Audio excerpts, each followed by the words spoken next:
There's quite a bit of reading, so if you don't understand, there's quite a bit of reading. You don't have to, you can just remain seated. Again, that's Exodus, the 14th chapter, verses 1 through 14. And the Lord spake unto Moses, saying, Speak unto the children of Israel, that they turn and encamp before Pharaoh, between Migdol and the sea over against Belzephon. Before it shall ye encamp by the sea. For Pharaoh will say of the children of Israel, they are entangled in the land, the wilderness have shut them in. And I will harden Pharaoh's heart, that he shall follow after them, and I will be honored upon Pharaoh and upon all the hosts, that the Egyptians may know that I am the Lord, and they did so. And it was told the king of Israel that the people fled, and the heart of Pharaoh and of his servants was turned against the people. And they said, Why have we done this, that we have let Israel go from serving us? And he made ready his chariot and took his people with him. And he took 600 chosen chariots and all the chariots of Egypt and captains over every one of them. And the Lord hardened Pharaoh's heart, king of Israel, and he pursued after the children of Israel. And the children of Israel went out with an high hand. But the Egyptians pursued after them, and all the horses and chariots of Pharaoh and his horsemen, and his army, and overtook them, encamping by the sea of Pharaoh before Belzephon. And when Pharaoh drew nigh, the children of Israel lifted up their eyes, and behold, the Egyptians marched after them, and they were sore afraid. And the children of Israel cried out unto the Lord, and they said unto Moses, Because there were no graves in Egypt, hast thou not taken us away to die in this wilderness? Wherefore hast thou dealt thus with us to carry forth out of Egypt? Is not this the word that we did tell thee in Egypt, saying, Let us alone, that we may serve the Egyptians, for it had been better for us to serve the Egyptians than we should die in the wilderness.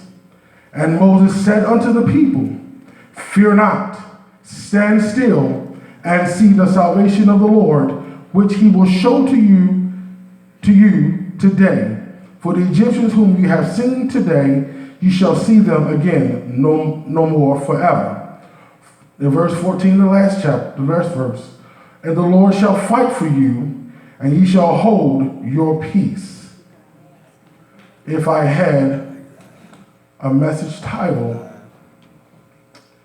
it would simply say, if God brings you to it, he will bring you through it. Yes, he will. Amen. Again, if God brings you to it, he will bring you through it. Thank you, God. As we begin to look into how the Egyptians had just, after 430 years of being enslaved in Egypt, they had just left the land of Egypt, and the Lord had just delivered them out of the hand of Egypt, out of the Egyptians. And it's so funny sometimes how that we all, after the Lord deliver us out of things, how that sometimes we want to turn back like the Israelites did to what is familiar with them. They had become so familiar in being in bondage and that sort of life that after God had delivered them, they wanted to go back to Egypt. And then I was reading in how verse 3, it says, Pharaoh said of the children of Israel, they are entangled in this land, the wilderness has shut them in. It's funny sometimes how Satan and the enemy try to think that because we're in a certain place, that it's all over with. But they don't understand that God always has a plan of escape for his people. Yes, God always knows how to do things, not when you're ready to do things, but God always has a plan of escape for his people.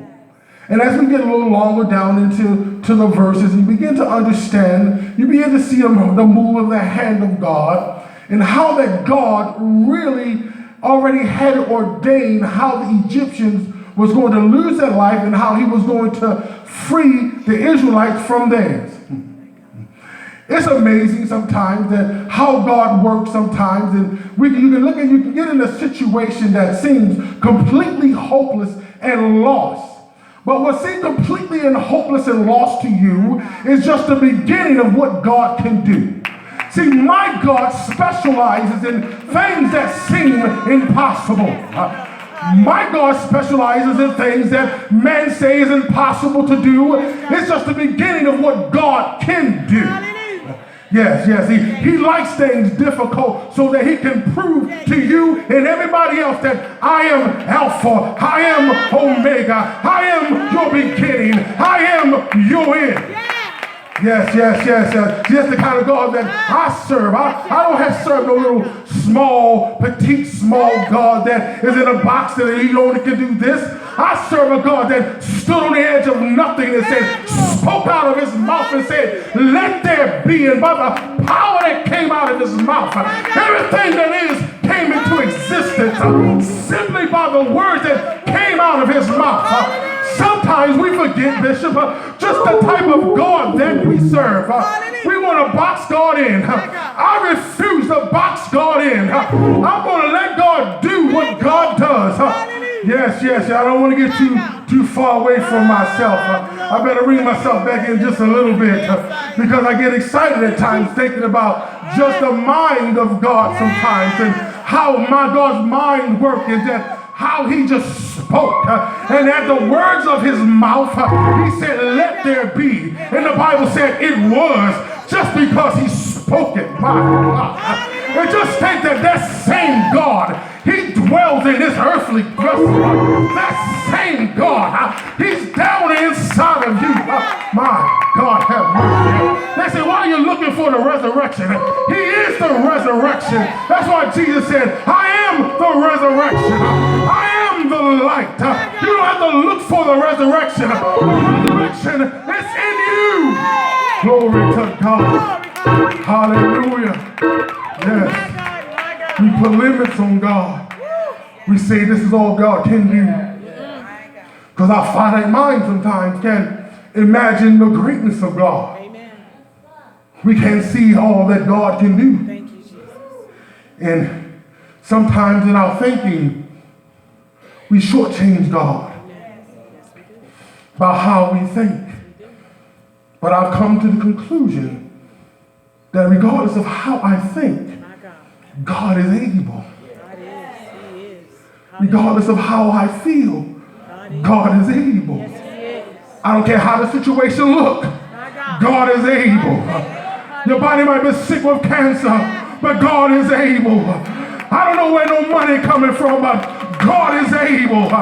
Why is he able? He's my Jehovah Jireh. He's my God that provides. Everything that I need, it's in him. That's what David said. The Lord is my shepherd. I shall not want. Yeah, he is. He is the good shepherd. I shall not want. So you have to make this thing personal to you. You just can't say this is. The Lord is my shepherd. He protects me. He keeps me. He makes ways for me where there is no way made. He makes ways for me. Yes, God. Hallelujah. So as we get farther into the scripture, you begin to see the hand of God moving. The Bible said that he was a pillar of cloud by day and fire at night. This is God. The Bible said that he spoke through the clouds. He was in the clouds. God is such a wonderful God. I just amazed, you have to excuse me at times, but I just get amazed about the wonderfulness of God or the awesomeness of our God. And we at times, we just tend to shortchange God out of our praises. We shortchange God when he does something for us. Sometimes after God has delivered us, we just have become so used to one situation that we want to go right back to it.